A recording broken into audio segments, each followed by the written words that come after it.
Welcome back to our channel. నేను మీ కావ్య.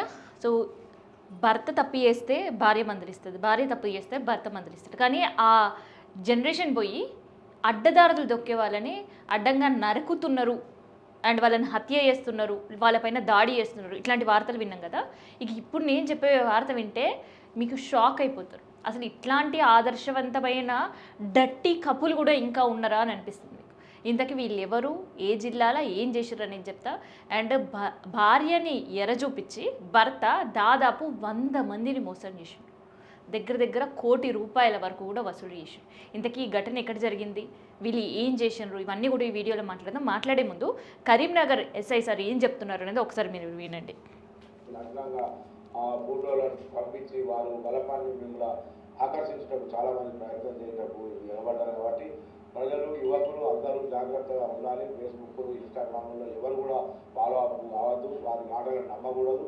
వారి మాటలు నమ్మి మీరు అనవసరంగా కేసులలో ఇరికి జైలు పాలన మీ జీవితాలు నాశనం చేసుకోవాలని చెప్పేసి ప్రజలందరూ మా పోలీస్ పక్షాలకు కూడా జరుగుతున్నాయి. అదనమాట సార్ చెప్తుంది. సో ఎవరైనా మీకు అర్ధనగ్న ఫోటోలు పెట్టినా, లేదంటే మంచి స్వీట్గా మిమ్మల్ని వశపరచుకోవడానికి మెసేజ్లు పెట్టినా, టక్కున అమ్మాయే కదా అని మెసేజ్ చేసినా, లేదంటే ఆ ఫొటోస్ మీరు ఓపెన్ చేసినా, సైబర్ నేరగాళ్ళు ఎవరో ఆ పన్నామగం పన్నుతున్నారు అని, లేదంటే హనీ ట్రాప్ మీ పైన జరుగుతుందని, ఇవన్నీ మీకు అందరు కూడా తెలిసింది. మ్యాక్సిమం చాలామందికి దీనిపైన అవగాహన ఉంది. అయినా కూడా భార్యాభర్త ఇద్దరు కలిసి కుచ్చు టోపీ పెట్టారు.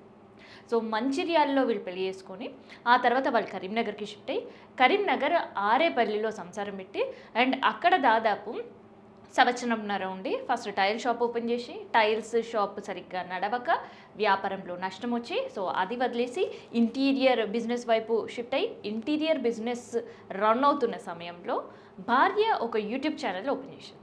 సో ఓ యూట్యూబ్ ఛానల్లో వ్యూవర్స్ ఎక్కువ రావాలని, వాచ్ అవర్స్ ఎక్కువ ఉండాలని, ఇక కథలిగా ఆ రకంగా ఒక 1,200 సబ్స్క్రైబర్ని సంపాదించిన తర్వాత ఇక లేని దరిద్రం చెత్త అంతా కూడా అందులో పెట్టడం స్టార్ట్ చేసింది. సో పెట్టే వరకు ఊకుందా ఓన్లీ యూట్యూబ్ రెవెన్యూ, లేదంటే ఆ వాచర్స్, ఇంకొక కథ ఏదో అక్కడి నుంచి వచ్చే డబ్బులు మాత్రమే నావి, మిగతావి కాదు అనుకోలేదు. ఆ తర్వాత ఏం చేసింది అంటే యూట్యూబ్లో ఉండే కమ్యూనికేషన్ కాస్త ఇంటి బెడ్ వరకు తీసుకొని వచ్చింది.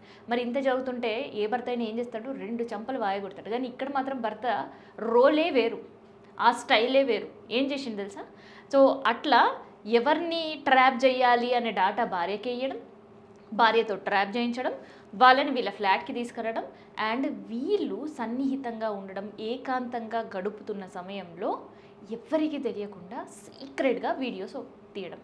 ఆ వీడియోస్ తీసి వాళ్ళకే పంపించి ఇది మీ దగ్గరనే సేఫ్ అండ్ సెక్యూర్డ్గా ఉంచుకుంటారా, లేదంటే మా యూట్యూబ్ ఛానల్లో అప్లోడ్ చేయాలా, లేదంటే సోషల్ మీడియా త్రూ మిగతా వాళ్ళకి షేర్ చేయాలా, లేదంటే మీ ఇంట్లో వాళ్ళకి కూడా ఇవేమైనా పంపించాలని అడిగి డబ్బులు వసూలు చేస్తూ వస్తున్నారు. ఈ తతంగం అంతా దాదాపు 3 సంవత్సరాల నుంచి నడుస్తూనే ఉంది. సో అట్లా డబ్బులు వసూలు చేసుకోవడం, ఫ్లాట్కి ఈఎంఐ కట్టుకోవడం, కార్కి ఈఎంఐ కట్టుకోవడం అండ్ ఏదైతే అప్పులు తెచ్చుకొని వ్యాపారంలో నష్టాల్లో ఉన్నారు కదా, ఆ నష్టాలన్నీ కూడా ఈ బక్రాల దగ్గర నుంచి డబ్బులు వసూలు చేయడం. సారీ, బక్రాలు అన్నమాట. ఎందుకు అనంటే వీళ్ళ చేతలు నిజంగా మోసపోయారు కదా. సో ఈమె పంపించే అర్ధనగ్న వీడియోలకి జొల్లు కాచుకుంటూ ఈమె ట్రాప్లో పడ్డారు. సో ఇట్లా దాదాపు 1,200 మందిని ఇట్లాగే చేస్తూ పోయింది. అయితే ఇంత జరుగుతున్న ఈ తతంగం ఎట్లా బయటకు వచ్చింది? ఏదో ఒక కారణం ఉంటుందిగా బయటికి రావడానికి. సో అట్లే కరీంనగర్కి సంబంధించిన ఒక వ్యాపారి, ఆ వ్యాపారికి కూడా సేమ్ ఇదే సీన్, సేమ్ ఇదే ప్లే, సో సేమ్ ఇదే కథ అండ్ సేమ్ ఇట్లే ఆయన వీడియోస్ కూడా తీసుకున్నారు. సో ఆ సీక్రెట్ వీడియోస్ పంపించాలి అని ఆయనను బెదిరించినప్పుడు పాపం వ్యాపారి గట్టి సర్కిల్ ఉన్న వ్యక్తి. సో ఏం చేయాలో అర్థం కాక వీళ్ళు అడిగినప్పుడల్లా, వీళ్ళు బ్లాక్మెయిల్, అడిగినప్పుడు అనే వర్డ్ చాలా చిన్నదేమో, బ్లాక్మెయిల్ చేస్తూ పోయినప్పుడల్లా డబ్బులు ఇస్తూ పోయాడు. సో అట్లా 1 కాదు 2 కాదు దాదాపు 12 లక్షలు సమర్పించుకున్నాడు. ఆ తర్వాత మళ్ళీ రీసెంట్గా కూడా సేమ్ అదే వీడియో చూపించాలి, ఈ వీడియో ఏకాంతంగా మా భార్యతో నువ్వు గడుపుతున్న వీడియో ఉంటుందిగా, అది నీకు చూపించాలా, మిగతా వాళ్ళకి షేర్ చేయాలా, డబ్బులు ఇస్తావా అని బ్లాక్మెయిల్ చేయాలి.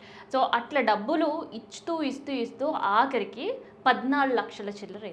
ఎట్ లాస్ట్ అక్కడికైనా ఈ డర్టీ కపుల్ వ్యవహారం ఆగిందా అంటే ఆగలేదు. మళ్ళీ డబ్బులు డిమాండ్ చేశారు.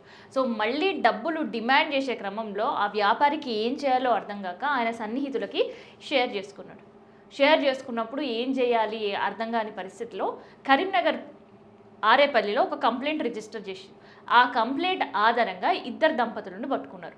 ఈ డర్టీ కపుల్ చెప్పే డర్టీ ఇన్ఫర్మేషన్ అంతా విని పోలీసులే షాక్ అయ్యారు. సో వీళ్ళ వలలో చిక్కుకొని బాధపడుతున్న వాళ్ళ బాధితుల లిస్ట్ ఎంత అంటే 1200 అని అప్పుడు అర్థమైంది.